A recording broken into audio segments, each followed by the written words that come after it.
Every Thursday morning, exactly at 9 o'clock, an elderly man named Henry Walker walked into Miller's Market carrying the same folded piece of paper. The paper was old.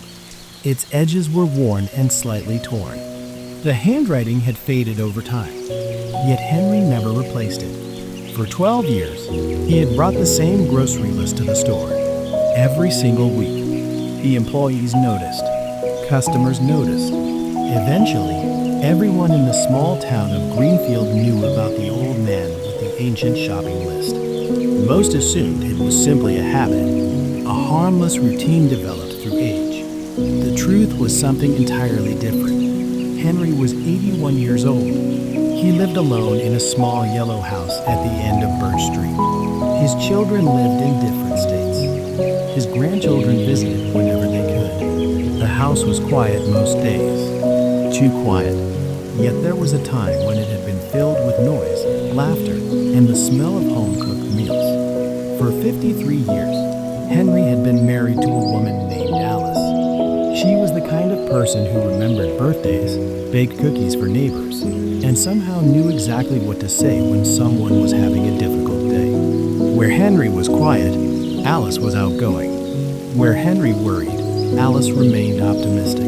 Together they balanced each other perfectly. Their love story was not dramatic. There were no grand adventures or extraordinary events. Instead, it was built from thousands of ordinary moments. Morning coffee, family dinners, long drives through the countryside, Saturday gardening projects, watching movies on rainy evenings. The simple things, the things people often overlook until they are gone. Every Thursday, Alice prepared a grocery list. She had a specific system. Items were always written in the same order. Milk first, then bread, then eggs, then vegetables, then everything else. Henry often teased her about it. You know the store isn't organized according to your list. Alice would laugh. It is in my head. For decades, Thursday grocery trips became one of their traditions. Sometimes they went together. Sometimes Henry went alone. Either way, Alice always wrote the list. Then, 12 years earlier, everything changed. Alice was diagnosed with a serious illness. At first, they remained hopeful. Treatments began immediately. Doctors worked tirelessly.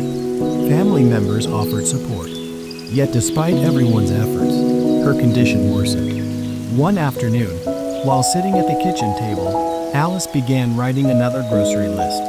Her handwriting shook slightly. The illness had weakened her. Henry watched quietly. When she finished, she slid the paper across the table.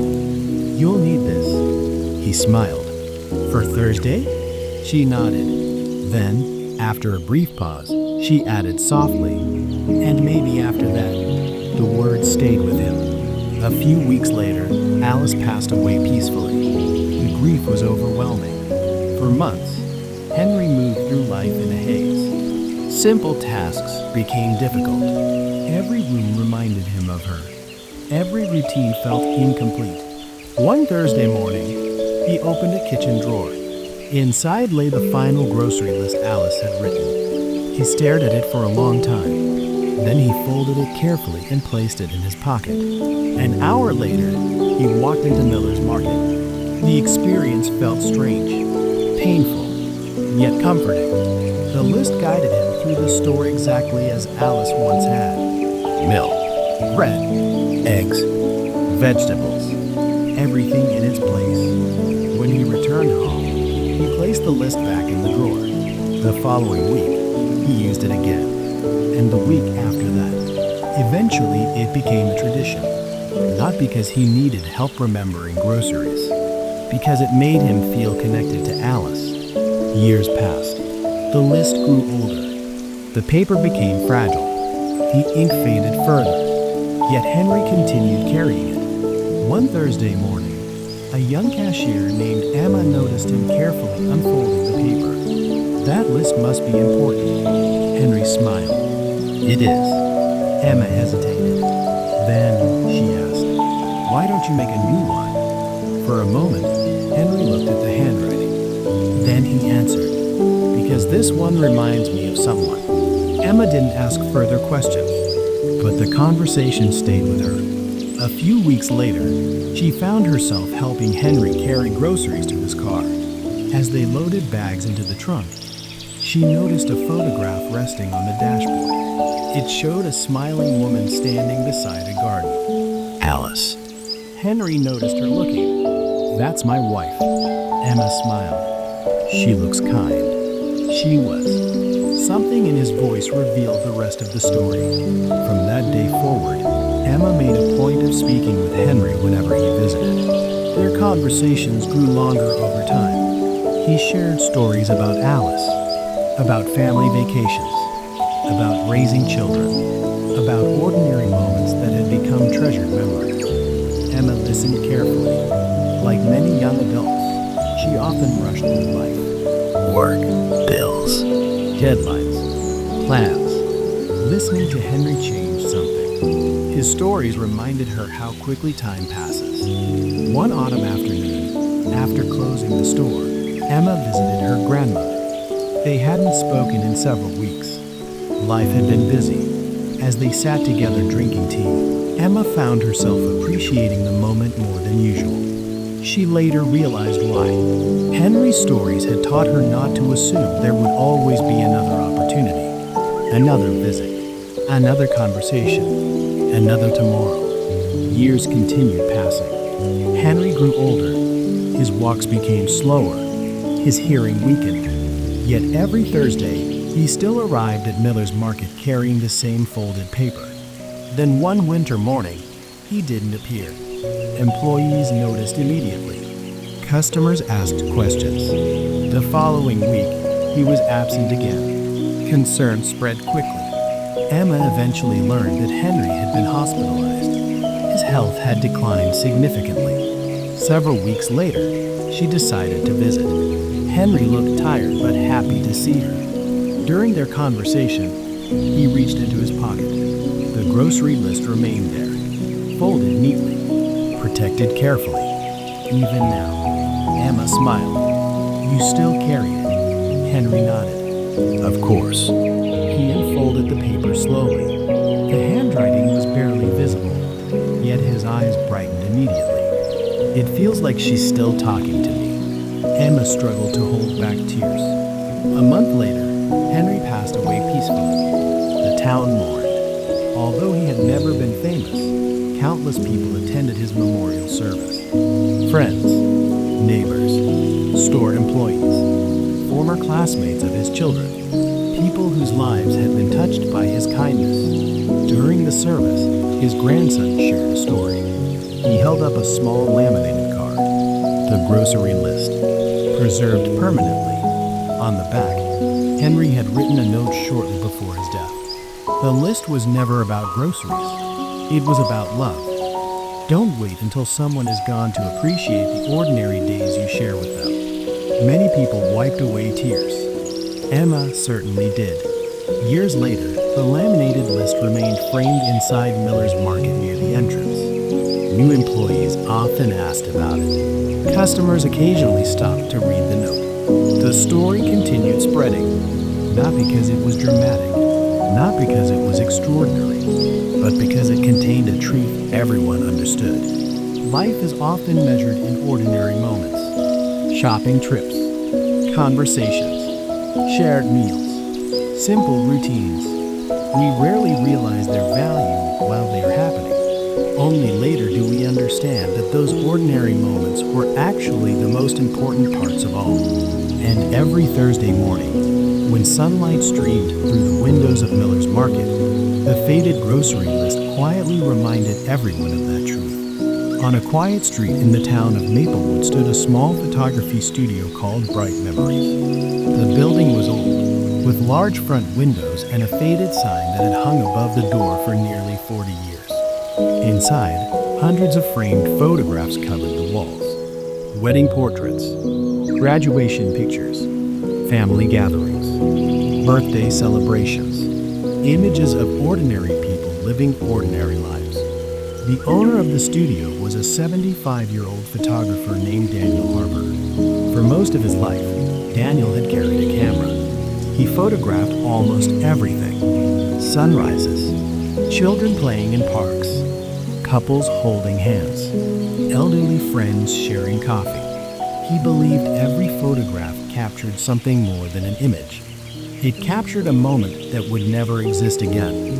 People often laughed when he said that, but Daniel never changed his opinion. Time disappears, he would explain. A photograph reminds us that it was once here. For decades, Bright Memories became one of the most beloved businesses in Maplewood. Nearly every family in town had at least one picture taken by Daniel. Some had dozens. Many residents joked that Daniel knew the history of the town better than anyone else. In some ways, it was true. His photographs had documented generations. He photographed children who later returned with children of their own. He photographed weddings that eventually became golden anniversaries. He photographed lives unfolding year after year. Then one spring morning, Daniel received news he had quietly feared for months. His eyesight was deteriorating rapidly. The doctor explained the situation gently. Continuing professional photography would become increasingly difficult, perhaps impossible. The diagnosis forced Daniel to confront a painful reality. Retirement was no longer a distant possibility. It was approaching quickly. For weeks he struggled with the decision. Photography had never been merely a career. It was part of his identity. Without it, who was he?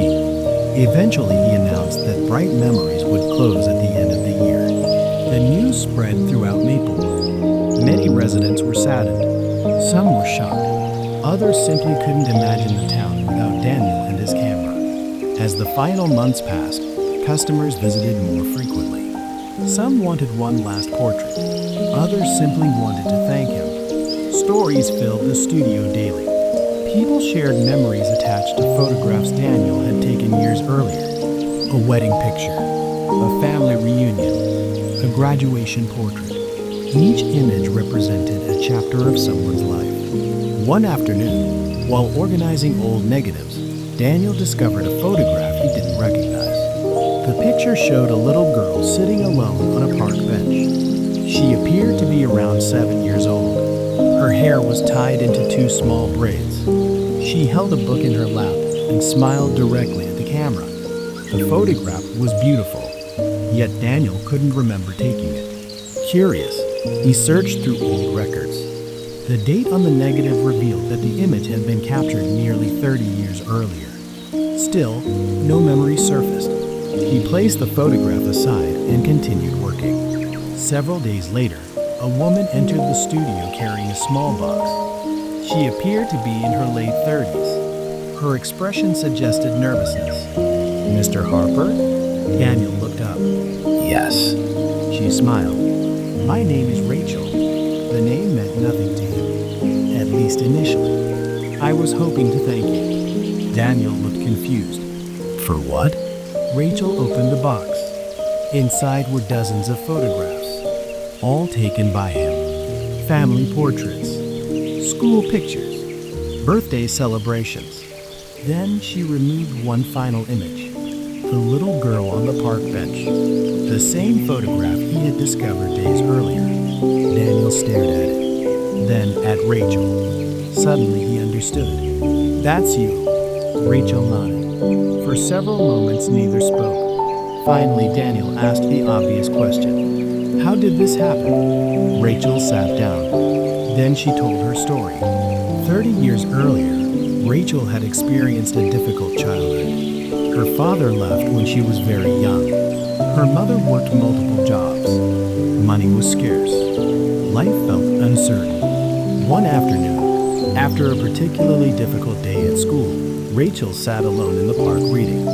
She remembered feeling invisible, unimportant, forgotten. Then a photographer approached. "Daniel." He asked whether he could take her picture. The request surprised her. Nobody had ever asked before. After taking the photograph, Daniel handed her a business card. Several weeks later, a framed copy arrived in the mail, free of charge. Attached was a handwritten note. "Never forget that your story matters." Daniel barely remembered writing it. For Rachel, however, the note changed everything. She placed the photograph beside her bed. Whenever life became difficult, she looked at it. Whenever self-doubt appeared, she read the note. The image became a reminder that someone had seen value in her. Someone believed she mattered. As Rachel grew older, she carried that belief forward. She worked hard, earned scholarships, graduated from university, eventually became a teacher. For years she wanted to thank Daniel. Life simply kept getting in the way. Until now. Daniel listened quietly. Emotion filled his eyes. I had no idea. Rachel smiled. That's why I came. She paused. Sometimes we never know the impact we have on people. The words remained with him long after she left. Over the following months, Daniel found himself thinking differently about his career. For years he believed he was taking photographs. Perhaps he had been doing something else. Perhaps he had been helping people preserve pieces of themselves. The final day of business eventually arrived. Residents gathered outside the studio. Former customers filled the building. Stories echoed through every room. Laughter mixed with tears. Near closing time, the mayor presented Daniel with a large photo album. Inside were hundreds of pictures. Not photographs taken by Daniel. Photographs of Daniel, taking pictures, talking with families, attending community events, helping children smile during portraits, capturing moments. The final page contained a message signed by hundreds of residents. Thank you for helping us remember our lives. Daniel struggled to speak. For decades, he thought he was documenting the town. Now he realized the town had been documenting him as well. As evening approached, customers gradually departed. The studio became quiet. For the last time, Daniel walked through the rooms. The cameras, the lights, the framed images. Each object represented years of memories. Near the exit, he paused beside Rachel's photograph. The little girl on the bench still smiled exactly as she had 30 years earlier. Beneath the frame, he placed a small note. Every story matters. Then he turned off the lights, locked the door, and stepped into the evening air. Across the street, families walked together. Children laughed. Friends talked. Life continued. Daniel smiled because he finally understood something important. A meaningful life is not measured only by achievements or success. It is measured by the moments we create for others, the encouragement we offer, the kindness we share, the memories we help preserve. And sometimes, a single photograph taken on an ordinary afternoon can change a life in ways we may never fully understand. As darkness settled over Maplewood, the old studio stood quietly beneath the streetlights. Its doors were closed. Its work was finished. Yet the moments captured inside would continue living on in countless homes, albums, and hearts for generations to come. And perhaps that was the most beautiful picture Daniel had ever created. Every morning at exactly 7 o'clock, the doors of Rosewood Diner opened to the public. Located on the corner of Maple Street and River Avenue, the diner had served the town of Brookfield for more than 50 years. It wasn't fancy. The booths were old. The floor squeaked in certain places, and the menu had barely changed in decades. But people loved it. Some came for breakfast. Some came for coffee. Others came simply because it felt familiar. Among the regular customers was an elderly man named Walter Hughes. For nearly 20 years, Walter arrived every morning at 7:15 sharp. He always sat at table 7, and he always ordered the same meal: 2 eggs, toast, black coffee, nothing more. The waitresses knew him by name. The cooks knew his order before he sat down. To the staff, Walter was part of the diner itself. Then one morning, something changed. Walter arrived carrying a second coffee mug. After sitting down, he carefully placed it on the opposite side of the table. Nobody thought much about it. Perhaps he planned to meet someone. Perhaps a friend was joining him. But no one came. The second mug remained untouched. The next day, Walter did the same thing, and the day after that, week after week, month after month, the empty chair remained there. Eventually, curiosity spread throughout the diner. One afternoon, a young waitress named Lily finally asked, "Mr. Walter, can I ask you something?" Walter smiled. "Of course. Why do you always leave that chair empty?" For a moment, Walter looked at the seat across from him. Then he gently touched the unused coffee mug. "My wife sits there." Lily glanced at the empty chair. Confused, she remained silent. Walter understood. "My wife passed away 9 years ago." The answer caught her by surprise. "I'm sorry." Walter smiled softly. "Don't be." Lily looked at the second mug again, then back at him. "You still have breakfast together?" Walter nodded. "Every morning." After that conversation, the staff understood. The second coffee mug wasn't a sign of loneliness. It was a sign of love.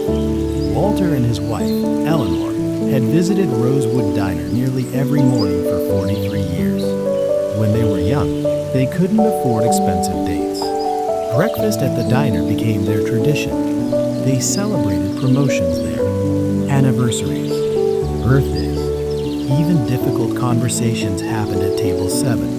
Over the years, the booth became part of their story.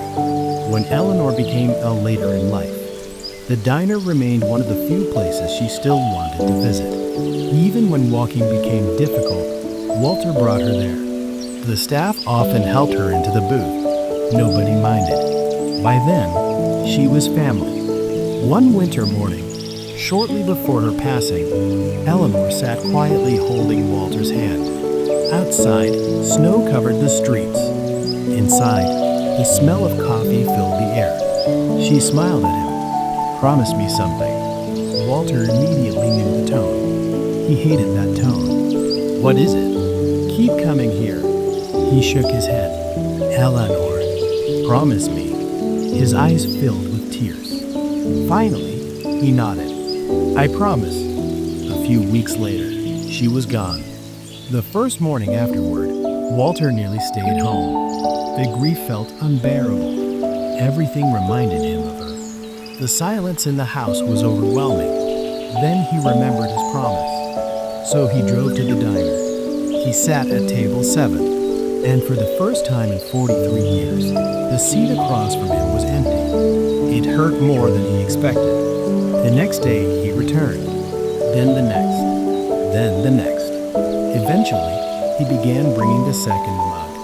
Not because he imagined Eleanor was physically there, because the gesture reminded him that love didn't disappear simply because someone was gone.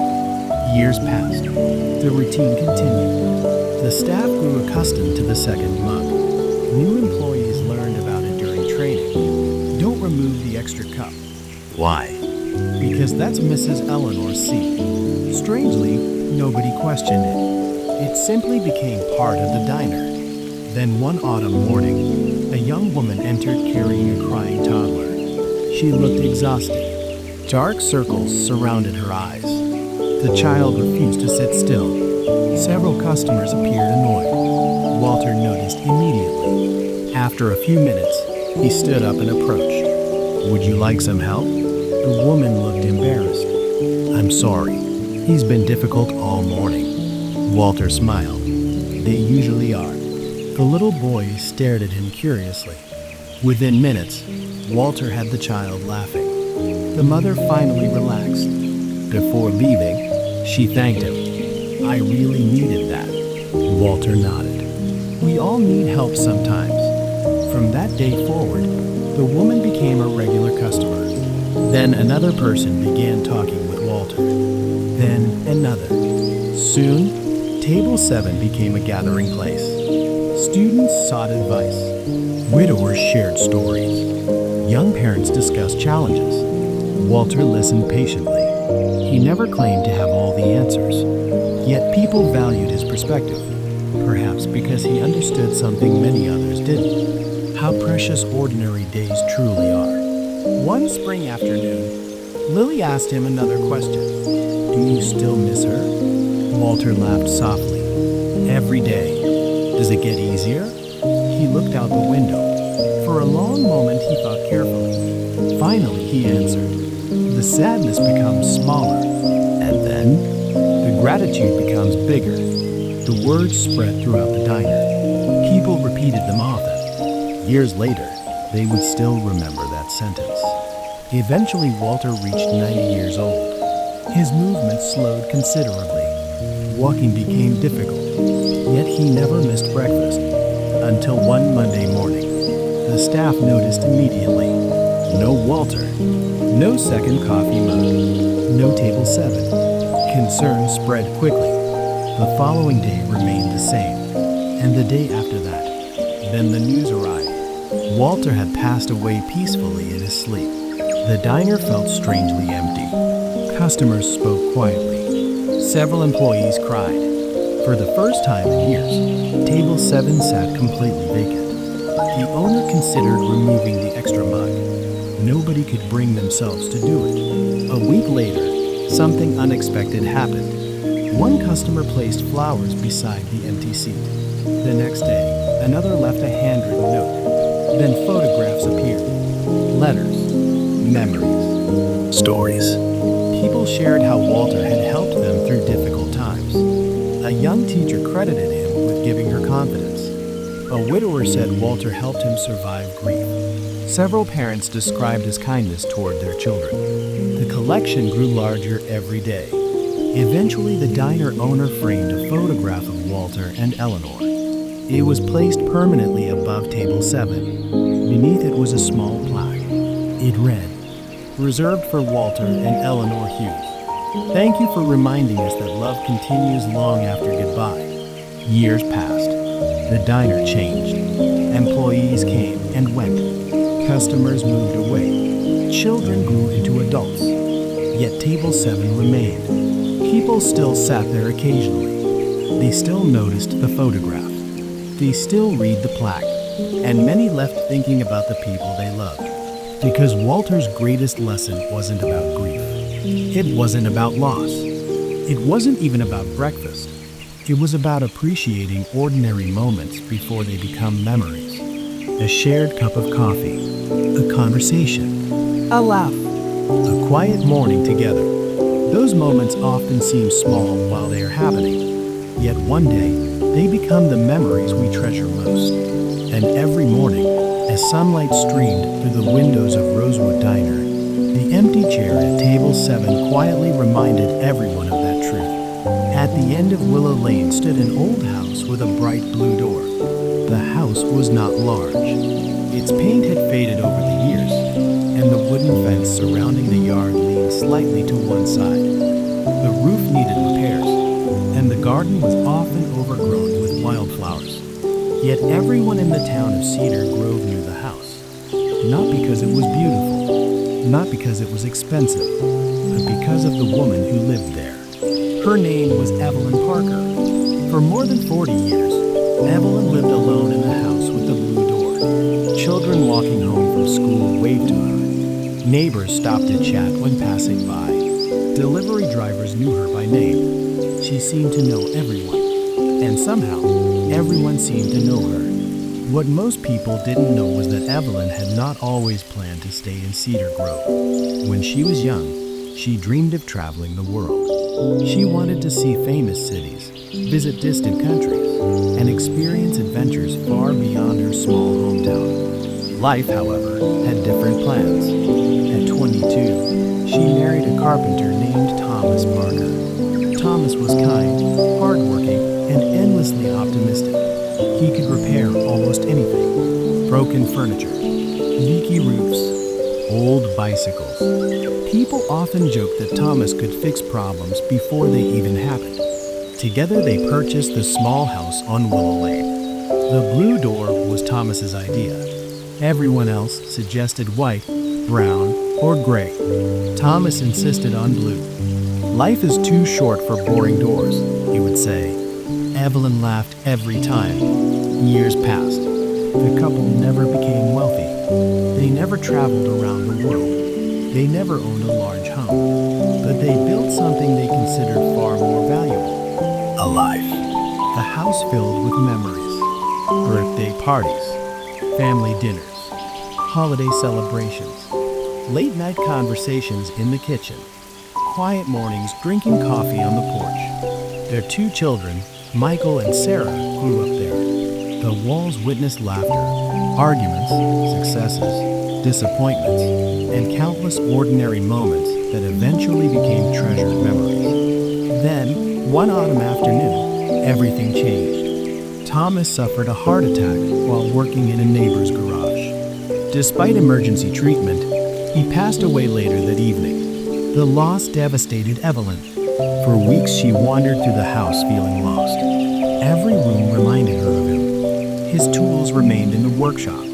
His favorite chair sat untouched. Even the blue door seemed to whisper memories. Friends encouraged her to move. The house felt too large now, too quiet, too painful. At times, Evelyn considered it, but each time she imagined leaving, something stopped her.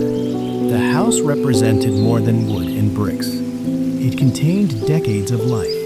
So she stayed. The years that followed were not easy. Her children moved away. Neighbors changed. The town slowly grew. New buildings appeared. Old businesses disappeared. Time continued moving forward. Yet the house with the blue door remained. As Evelyn grew older, she developed a habit.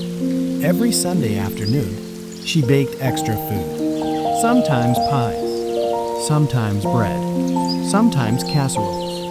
Then she delivered portions to people who might need them.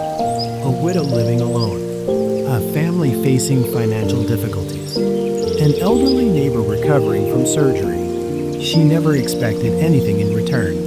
She simply liked helping. Over time, people began relying on her kindness, not because she solved every problem, because she made difficult days feel a little less difficult. One winter evening, a young man named Daniel moved into the neighborhood.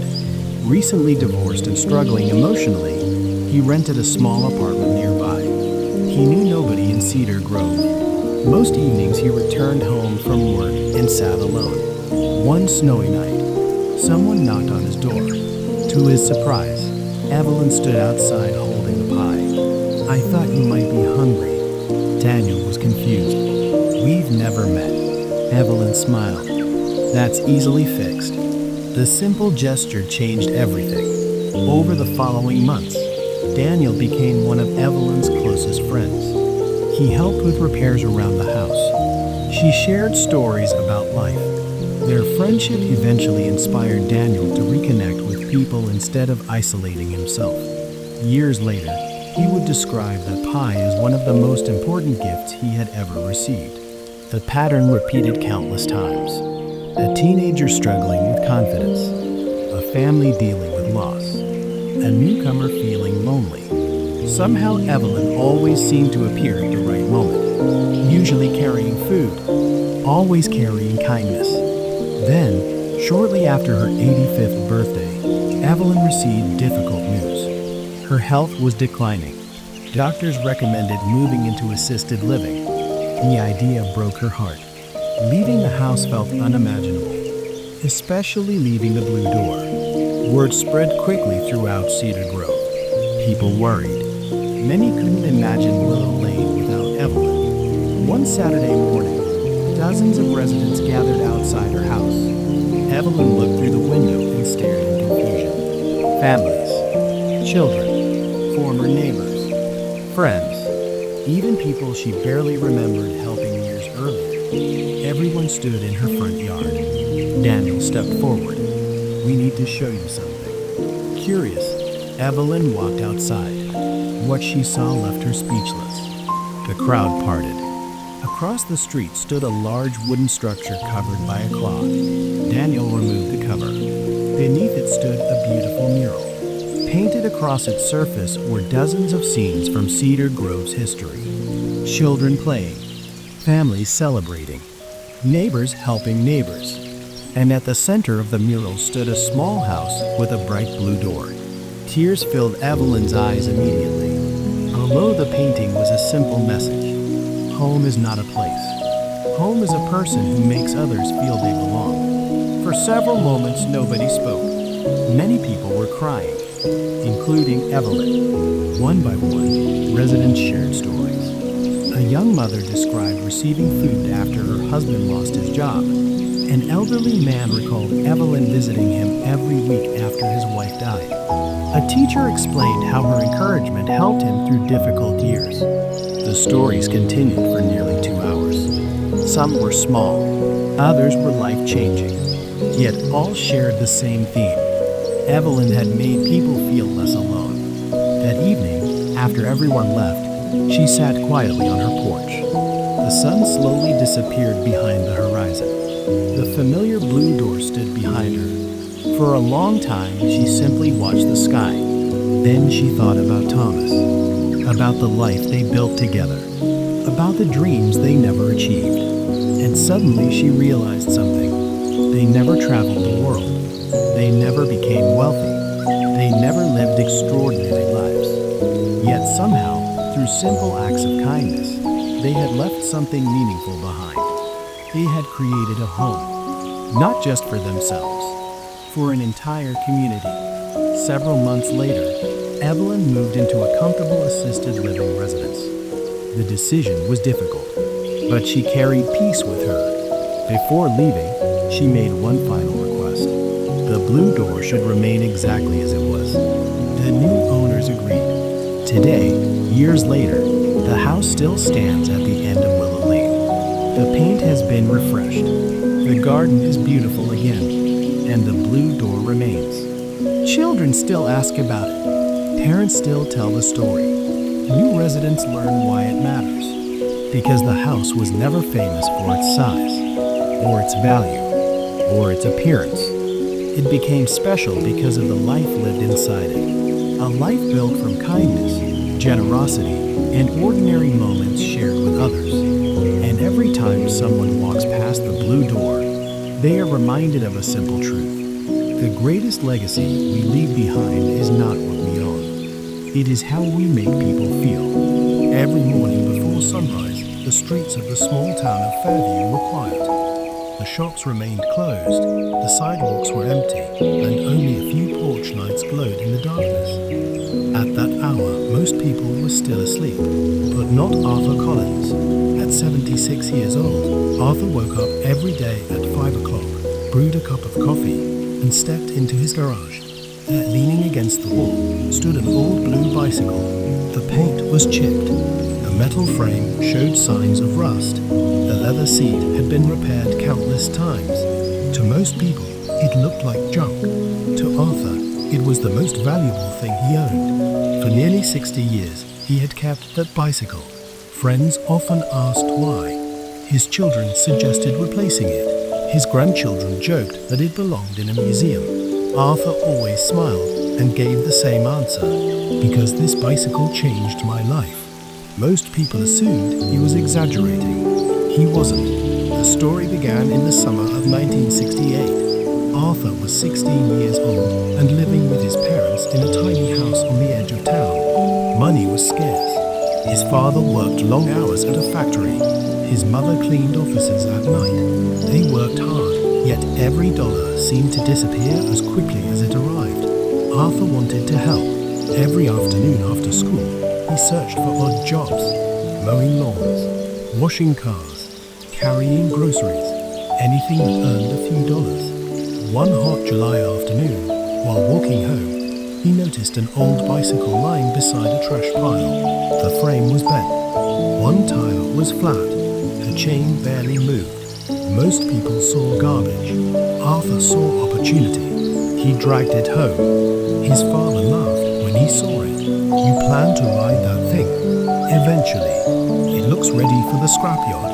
Arthur grinned. Then I'll surprise it. For weeks he worked on the bicycle. Every spare moment was spent cleaning, repairing, and rebuilding. He learned how gears worked, how chains were adjusted, how wheels were aligned. Piece by piece, the bicycle came back to life. The day he finally rode it down Main Street felt like a victory. Freedom, possibility, independence. Soon Arthur realized the bicycle could do more than provide transportation. It could help him earn money. He began delivering newspapers throughout town. school, he pedaled from house to house. The work was exhausting. Rain, snow, summer heat, nothing stopped him. Within a year, he saved enough money to help his family pay overdue bills. His parents never forgot it, neither did he. Then one autumn morning, while delivering newspapers, Arthur noticed a girl sitting on a front porch reading a book. Her name was Emily Harper. At first, they exchanged only brief greetings, then longer conversations, then walks through town. Eventually, friendship became something more. Years later, Emily would joke that she fell in love with the boy before she fell in love with the bicycle. Arthur always argued the opposite. You noticed the bicycle first. Impossible. You literally asked about it. I was being polite. You were impressed. Emily laughed every time. The bicycle became part of their story. Arthur rode it to dates, to part-time jobs, to school events, to countless places where memories were created. Eventually, after graduating, he found work as a mechanic. The skills he learned repairing that old bicycle helped him develop a lifelong career. Years later, he opened his own repair shop. The business grew steadily. Customers trusted him. Employees respected him. The little bicycle from the trash pile had indirectly shaped his entire future. Then life moved forward as it always does. Arthur married Emily. They raised 3 children, bought a house, celebrated birthdays and anniversaries, faced challenges, experienced triumphs, the ordinary chapters of a meaningful life. Throughout it all, the bicycle remained in the garage, never sold, never discarded, always preserved. Then, after 51 years of marriage, Emily became seriously ill. Doctors did everything they could. Family members remained hopeful. But deep down, Arthur sensed what was coming. One evening, while sitting together in the garage, Emily looked at the bicycle. It's still here. Arthur smiled. Of course. You've kept it longer than you've kept some friendships. Much longer. Emily laughed softly. Then her expression became thoughtful. You know what I love most about it? What? It reminds me that beautiful things don't always start beautiful. Arthur looked at her. Neither needed further explanation. The bicycle had once been broken, damaged, discarded, yet it became something valuable. Life often worked the same way.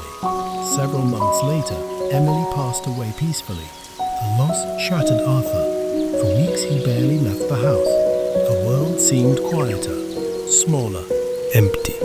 One morning, unable to sleep, he wandered into the garage. The bicycle stood exactly where it always had. Without fully understanding why, he cleaned it. Then he repaired a loose brake cable.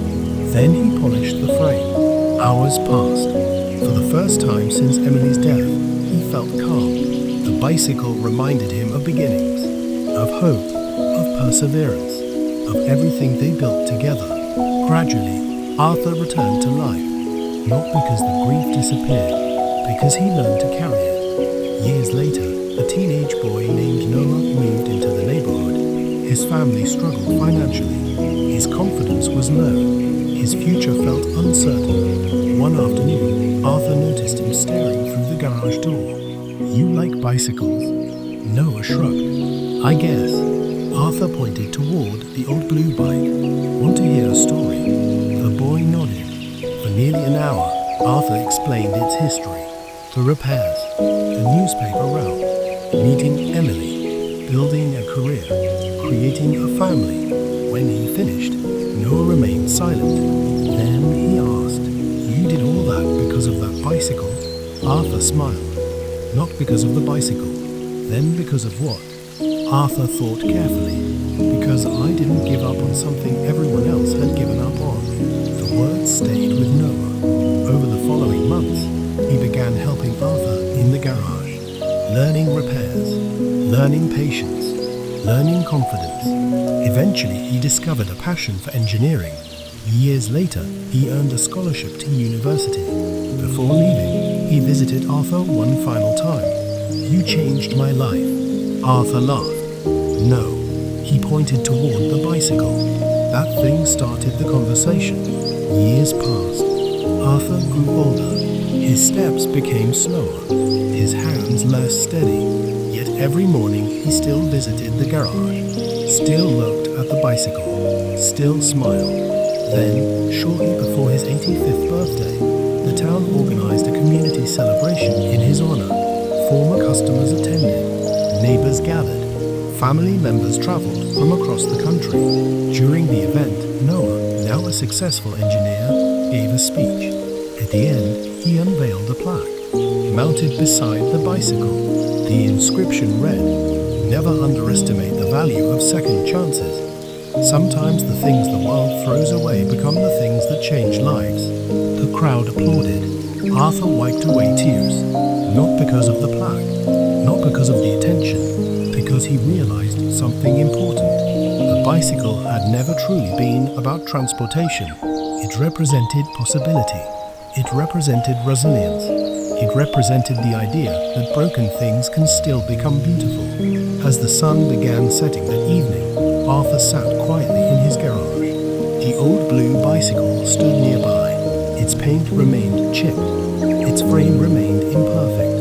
Yet somehow it looked more beautiful than ever, because every scratch told a story. Every repair represented perseverance. Every mile carried a memory. And Arthur knew that long after he was gone, the story of the old bicycle would continue reminding people of a simple truth. Your beginning does not determine your ending. No matter how damaged, forgotten, or unlikely something may seem, it still has the power to become extraordinary. On the rocky coastline of a small seaside town called Harbor Point stood an old lighthouse overlooking the ocean. It had been there for more than a century, guiding ships safely through storms, fog, and darkness. The lighthouse was no longer essential for navigation. Modern technology had replaced much of its purpose, yet it remained standing, a symbol of the town's history and resilience. For nearly 40 years, the lighthouse had been cared for by a man named Benjamin Turner. Benjamin was 78 years old, tall and thin, with weathered hands and silver hair. He spent most of his days maintaining the lighthouse grounds, greeting visitors, and watching the sea. The townspeople respected him. Children loved listening to his stories. Tourists often stopped to take photographs with him. Yet very few people knew about the journals. Hidden inside a wooden cabinet near the top of the lighthouse were dozens of notebooks. Each one was filled with handwritten entries, 40 years of observations, 40 years of memories, 40 years of life. Every evening before bed, Benjamin wrote in them, no matter what happened, rainstorms, snow, illness, holidays, he never missed a day. The habit had begun long ago when he was 38 years old. At the time, Benjamin's life looked very different. He worked as a commercial fisherman. His wife, Anna, taught at the local elementary school. Together, they raised a young daughter named Sophie. Life wasn't perfect, but it was good. Then tragedy struck. One autumn evening, while returning from a fishing trip during rough weather, Benjamin's boat capsized. He survived. 2 members of his crew did not. The accident haunted him. For months he struggled with guilt. Sleep became difficult. The sound of crashing waves filled him with anxiety. Eventually, he left fishing behind completely. Unsure what to do next, he accepted a position helping maintain Harbor Point Lighthouse. The work was quieter, simpler. The sea remained part of his life, but from a safer distance. One evening shortly after starting the job, Anna handed him an empty notebook. "What's this for?" he asked. "Write." Benjamin laughed. "I'm not a writer." Neither was anyone before they started. He smiled. "Write about what?" Anna thought for a moment. "Whatever happened today." That night, he wrote his first entry. Only 3 sentences. The next night, he wrote a little more. Then a little more. Before long, the journal became part of his routine. At first, he recorded simple details, weather conditions, passing ships, maintenance work, but gradually, something changed. The journal became a place where he could process thoughts he rarely spoke aloud. Fears, dreams, regrets, gratitude. Over time, Writing helped him heal. Years passed. The notebooks accumulated. Life moved forward. Sophie grew older. Anna retired from teaching. Benjamin became known as the lighthouse keeper. The journals quietly documented it all. The day Sophie graduated. The day she got married. The birth of grandchildren. Family vacations. Unexpected challenges. Beautiful sunsets. Ordinary mornings. Nothing seemed too small to record. Then, after 46 years of marriage, Anna became ill. The diagnosis was serious. Benjamin accompanied her to every appointment, every treatment, every consultation. Despite everyone's hopes, her condition worsened. One evening, while watching the sunset from the lighthouse balcony, Anna asked a question. "Have you written today?" Benjamin nodded. "Good." She smiled softly. "Promise me something." He already knew the expression on her face. It was the same look she had worn when asking important questions throughout their marriage. "What is it?" "Keep writing." His eyes filled with tears. "Anna, promise." After a long silence, he nodded. "I promise." Several months later, Anna passed away. The loss left a hole in Benjamin's life that seemed impossible to fill. The house felt empty. Meals felt incomplete. Even the lighthouse seemed quieter. Yet every evening, he continued writing. Sometimes only a few lines. Sometimes several pages. Often the entries focused on memories of Anna. The way she laughed. The way she always sang while cooking. The way she believed people were stronger than they realized. The journals became a bridge between past and present. Years passed. Benjamin grew older. The notebooks continued multiplying. Then one summer afternoon, a teenager named Liam visited the lighthouse. Unlike most tourists, he seemed uninterested in photographs. Instead, he asked endless questions about the lighthouse, about storms, about history, about life. Benjamin found himself enjoying the conversation. Liam returned the following week, then again. Eventually, a friendship formed. One rainy afternoon, Liam noticed the journals. There must be thousands of pages. Benjamin nodded. "Probably. Have you read them?" "Sometimes." Liam looked amazed. "That's basically your whole life." Benjamin smiled. "Parts of it. Why keep writing for so long?" Benjamin considered the question. Then he answered, "Because life happens slowly." Liam looked confused. Benjamin continued. "When you're living it, you don't always notice the important moments." He pointed toward the journals. "These helped me remember." The words stayed with Liam. Over the next few years, he developed a passion for writing. Eventually, he studied journalism at university. Benjamin couldn't have been prouder. Then came Benjamin's 80th birthday. The town organized a celebration at the lighthouse. Hundreds attended. Friends, neighbors, former visitors, family members. During the event, Sophie surprised her father with a gift. She had secretly spent months reading and organizing portions of the journals. Using selected entries, she created a book. Not for publication, just for family. The title was simple, A Life by the Sea. Benjamin opened the book carefully. Inside were stories he had almost forgotten. Moments captured decades earlier. Tiny memories preserved through writing. As he turned the pages, he laughed, then cried, then laughed again. Near the end of the book, Sophie had included a passage from one of Anna's favorite journal entries. It read, "A good life is not measured by extraordinary days. It is measured by how much love is hidden inside ordinary ones." The room became silent. Many guests wiped away tears. Benjamin certainly did.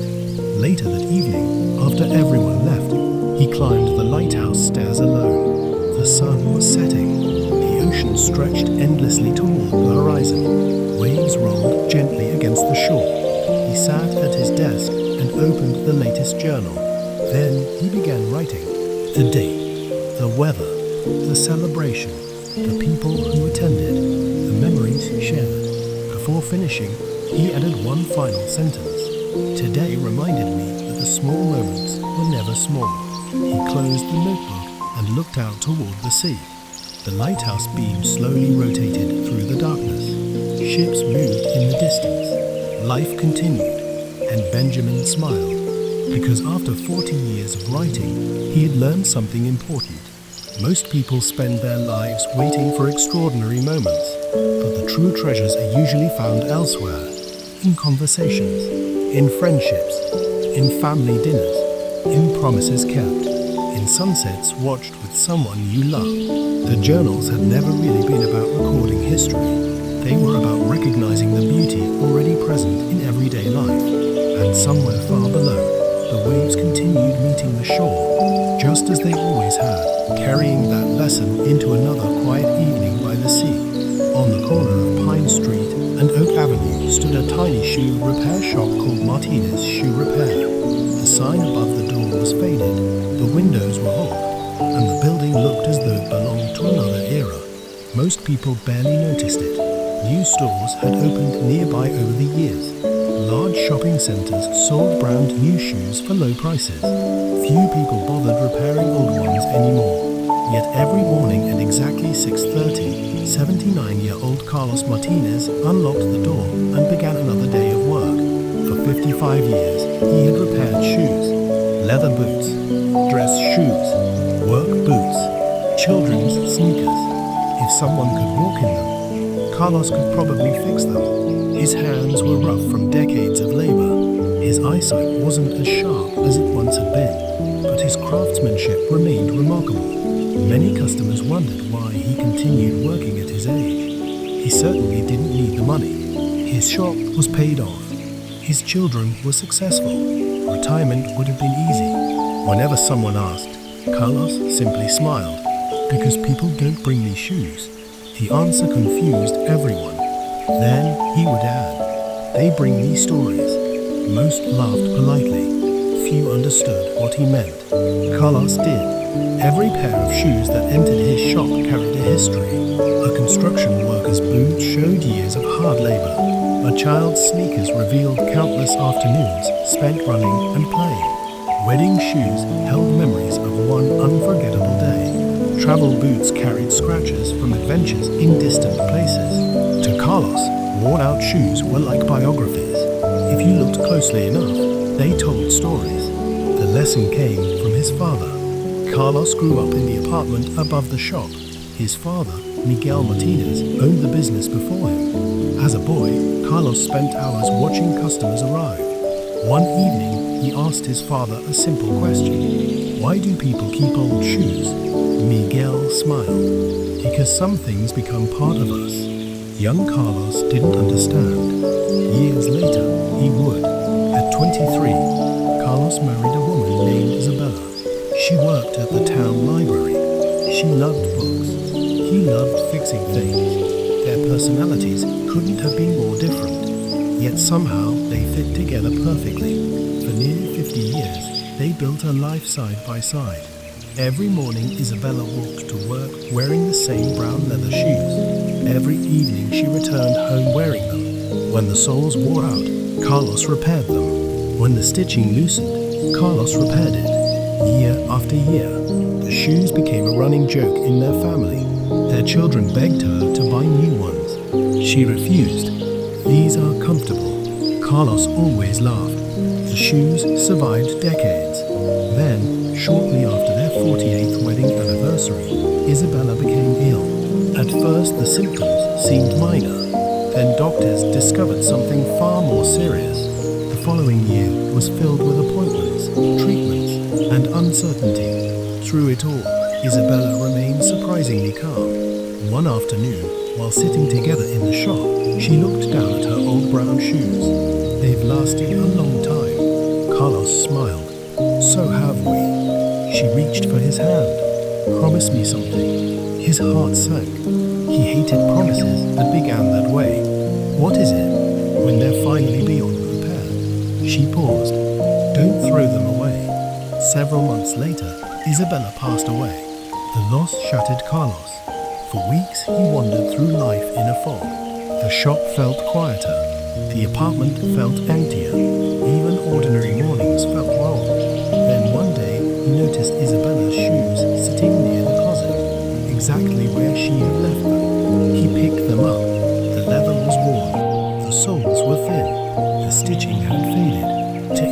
else, they looked worthless. To Carlos, they were priceless. He placed them on a shelf inside the workshop. There they remained. Years passed. Customers occasionally noticed them. Nobody knew their story. Carlos never explained. Then one summer afternoon, a teenage girl entered the shop carrying a torn backpack and a pair of damaged running shoes. Her name was Maya. She hoped the shoes could be repaired cheaply. Carlos examined them carefully. The soles were separating. The fabric was worn. Most repair shops would have refused. Instead, Carlos agreed. As he worked, Maya explained,